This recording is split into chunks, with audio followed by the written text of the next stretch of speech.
what I continue to see is that Trump seems to only care about his money. Democrats on this committee publicly released financial documents detailing how Trump received over $5.5 million from the Chinese government.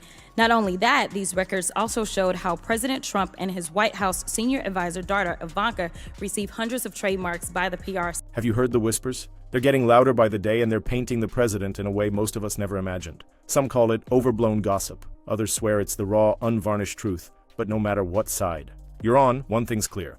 These allegations about secret outbursts, manipulative ploys, and carefully orchestrated deception aren't just petty rumors. They're a full-blown scandal waiting to erupt. And guess what? I'm convinced there's more smoke here than anyone wants to admit. Folks, brace yourselves. You're about to witness the unmasking of one of the most talked-about figures on the planet. Lifelong predator, fraudster, and cheat, known for inciting violent mobs. She's lived the American dream while he's been America's nightmare. America, looking at the two choices before you, who would you hire? Donald Trump or Kamala Harris? The occupant of the highest office stands, accused of pulling strings behind the scenes with brazen arrogance, playing both friend and foe whenever it suits him. Today, I'm taking a stand. These allegations aren't just hearsay, they have the markings of a deep, manipulative game. By the end of this video, you might see the president in a startling new light. So buckle up. This roller coaster of shocking claims is just getting started. Word on the grapevine says the president can flip a switch and erupt into screaming fits when cameras aren't rolling. Yeah, I agree that there are problems in our communities, but usually it's some white supremacists on the other side, and he is yet to call them out. As it relates to him being a liar, I mean, that's just what it is. The problem is that we have people that are absolutely listening to him, and that is the scary part. Even those people that are in need in North Carolina or Georgia or Tennessee or whatever state, Florida, that they're in need, they literally are harming themselves because he does not have the ability to tell the truth about what it takes to get help, and he thinks is going to help him in the campaign. And at the end of the day, you cannot say that you're a leader when you're absolutely... Insiders describe behind-closed-doors scenes so tense you'd think you walked onto the set of a dramatic movie. Allegedly, the meltdown moments happen over trivial annoyances, like a lukewarm cup of coffee or an AIDS minor scheduling mix-up. Can you believe that? The leader of the free world turning feral because someone fetched the wrong pastry brand? Sounds petty, right? But the real bombshell is how he supposedly humiliates staff publicly, only to put on a calm, charming face the moment official guests arrive. This rumored double persona is driving everyone insane, fueling speculation that behind every orchestrated grin, there's an angry meltdown waiting to explode. People who claim to have witnessed these tirades say the staff's main job is to keep the boss placated, polishing every detail so that nothing can trigger another outburst. How manipulative is that?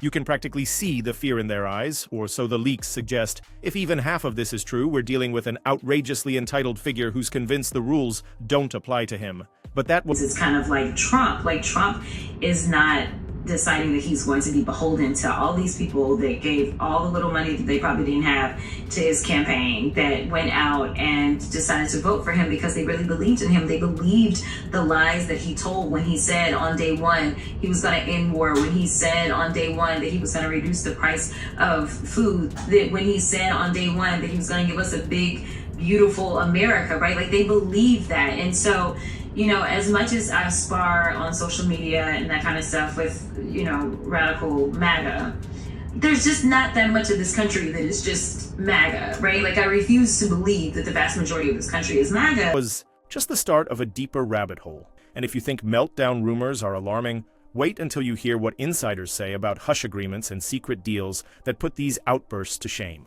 The meltdown stories are disturbing enough, but the swirling talk about hush agreements, that's on another level entirely. According to chatter from supposed insiders, the president has a knack for problem-solving with his checkbook. Staffers, who threaten to walk away or come clean about the raging behind-the-scenes fiascos, rumor has it they're suddenly showered with gifts and ironclad confidentiality clauses. Picture this. One moment, an outraged advisor is ready to blow the whistle on shady tactics, manipulative policies, or disrespectful rants. The next moment, they're silent as a grave, smiling for cameras, praising the president publicly, acting like it's all sunshine and rainbows. That's no coincidence, folks. Word is there's a pattern. Speak up, Get paid, sign on the dotted line. Have Americans that are waking up and saying, wait a minute, are you saying that tariffs are going to negatively impact me? Are you saying that we're going to have to pay for this? It's kind of like that wall that we're still waiting on Mexico to build, right? That they're going to pay for it. No, we're going to pay for it. We're going to be the ones that are suffering. And for those that thought that inflation was bad, even though it has come down, even though that it is honestly, cooled off here a lot quicker than it cooled off in the rest of the world, let me just tell you, it's time to buckle up, Buttercup, because it is about to be on and popping if for some reason he gets... Keep your mouth shut. Some might call these allegations baseless gossip, but the more that emerges, the more consistent the pattern seems. People vanish from the scene right as rumors intensify, then reappear speaking in the very voice the president wants them to. It's an outrageous scenario that screams manipulation, an apparent sign that public image matters more than transparency. And let's not forget the money trail. Experts analyzing public records say they see unusual entries and suspicious timing of financial outflows, though the official stance is that everything is legitimate. Who's telling the truth? It's up for debate, but I'll tell you one thing. This sure doesn't look like random paperwork shuffling. It looks more like a carefully orchestrated scheme. But hush deals are just one piece of this puzzle, because once you factor in those explosive voicemails folks keep whispering about, it becomes even harder to deny there's a pattern of controlling behavior. If hush agreements were meant to bury the truth, the rumor about secret voicemails does the exact opposite. Several unconfirmed sources claim they've heard audio recordings of the president literally roaring down the phone at subordinates who dared to question his demands. Think about that for a second. The most powerful individual in the land, supposedly leaving meltdown messages that sound like a person cornered. So what exactly is in these messages? Allegedly, you'll hear him berating aides for failing to protect him from criticism. You'll hear threats of retribution if they don't fix the problem, whatever it might be, immediately. And the scariest part? The rumor says the calls sometimes come in the dead of night, aimed at staffers who are forced awake just to listen to a tirade that leaves them shaking with anxiety. Can you believe this actually happens? You might ask. Well, that's the exact question swirling online. A few braver voices claim they've heard snippets, describing them as evidence of the biggest meltdown you could imagine. If you're thinking, no way, trust me, you're not alone. But once again, we see the same underlying pattern. Intimidation, a sense of entitlement, and an almost frantic obsession with controlling narratives. And guess what? Those alleged voicemails might be the tip of the iceberg, because new stories suggest the president doesn't just scream in private, he's apparently orchestrating a massive behind-the-scenes spin campaign to cover his tracks. At this point, you might be thinking, all right, meltdown calls happen behind the scenes, but how does the president keep everything looking spotless for the cameras? Great question, and that's exactly where the next rumor delivers another bombshell. Insiders whisper about an army of media consultants and sycophants who race to do damage control the instant the president loses his temper. Here's how they say it works. The moment a meltdown leaks, the spin machine revs up. Social media accounts suddenly post feel-good messages about charitable events or official victories, drowning out any negative talk.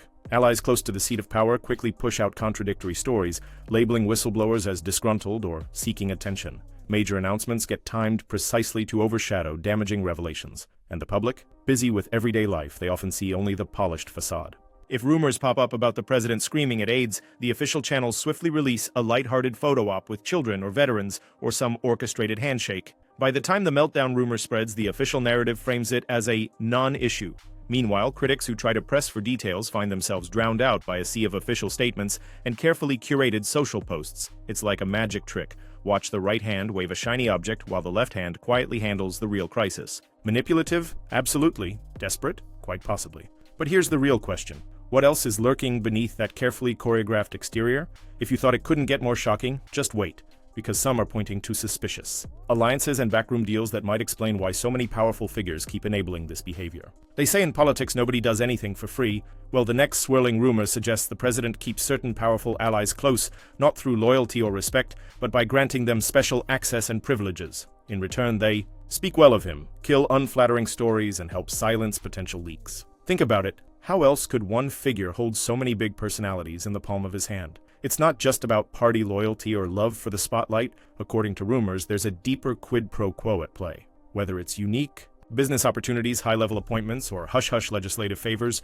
people in the inner circle are rumored to get what they want, as long as they keep the president's meltdown moments and manipulations under wraps. Yes, it sounds outrageous, but the deeper we dig, the more certain patterns emerge. The same faces rush to his defense, even when confronted with direct contradictions. The same voices chant in unison that the president is a misunderstood figure attacked by malicious outsiders. When asked for evidence of such conspiracies, they usually pivot to emotional appeals and vague accusations, never offering concrete proof. Is it possible that these alliances are formed purely out of personal ambition, with everyone, quietly, acknowledging that they must cater to the president's fragile ego to stay in good standing? The swirling theories sure seem to suggest so.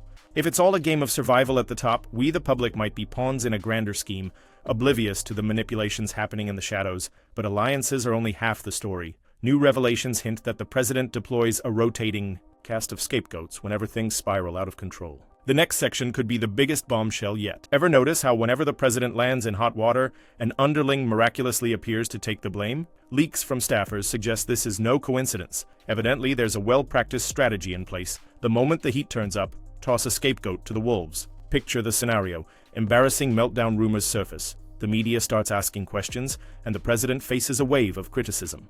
Suddenly, you'll see an assistant or a speechwriter resigning or being publicly admonished. The official story? They acted on their own, they misrepresented the president's vision, they did not reflect his values. Meanwhile, the president emerges, feigning surprise and promising to do better, pushing all blame onto the sacrificial lamb. It's textbook manipulation, and it works. Time after time, the public is left scratching their heads, unsure how a lone staffer could be responsible for such chaos. But as soon as the fiasco dies down, that staffer vanishes from the spotlight, presumably with a severance package and a strict silence clause. In many of these rumored cases, the real meltdown culprit is never named or truly investigated. Why? Because the meltdown culprit is the one orchestrating it all in the first place, the president himself, according to those claims. This cycle of blame and banish helps preserve a squeaky clean public persona while punishing loyal staffers who dare do anything other than absolute damage control. And just when you think you've heard it all, alleged insider accounts reveal meltdown episodes that supposedly happened not once, not twice, but consistently, piling up mountains of contradictory statements. Let's step back and see how far we've come. We started with allegations that the president rages at staff behind closed doors. Then we heard talk of hush agreements, suspicious finances, meltdown voicemails, and a sophisticated spin operation that protects him at all costs. We explored the notion of shady alliances, scapegoats, and a cycle of contradictions so tangled that it's hard to tell fact from fiction. Yet with all these swirling rumors, the president remains at the helm, projecting confidence every time a microphone's in front of him. So does that mean these allegations are nonsense? Or is his entire house of cards so carefully stacked that it hasn't quite toppled? Yet, I won't sugarcoat it. If even a fraction of these stories is true, we're dealing with someone who believes personal image outranks accountability, who manipulates staff with meltdown tirades, then meticulously covers it up with hush money and staged PR stunts. That's not leadership, it's a demonstration of raw power used to craft illusions, and illusions can only last so long before reality punches through. Here's the ultimate takeaway. A rumble is growing beneath the surface. From leaked phone calls to potential financial bombshells, from staffers cracking under the strain to political allies reconsidering where their loyalties lie, there's a growing sense that the myth might be on borrowed time. None of us knows precisely when or how, but if history is any indication, every fortress built on deception eventually crumbles. So what do you think? Are these rumors a conspiratorial fever dream, or is the president on the brink of an epic downfall, driven by his own overreaching ego? One thing's for sure, the next chapters could be even more explosive. Keep your eyes peeled for new leaks, unraveling alliances, and staffers stepping forward with receipts. Because the more that surfaces, the more we see a leader undone by the very web of deception he spun to maintain power. And that, my friends, is the real story. If you're as fired up as I am, don't look away just yet. This saga isn't over. The only question left is whether the president's meltdown will be a quiet implosion behind the scenes or a cataclysmic event that rips his carefully woven narrative to shreds. Either way, I'll be here to unmask every last revelation.